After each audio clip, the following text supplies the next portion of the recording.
చూడు చూడు పారుతున్న సెలయేరు ఏమంటుంది, తుళ్ళి తుళ్ళి ఆడుకుంటూ ఏ చోట ఆగనుంది.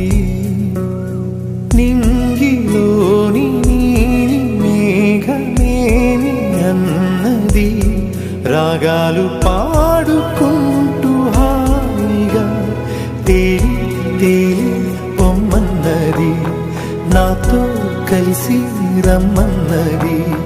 గాలిలో నవ్వలాగా ఆడుకోమన్నది.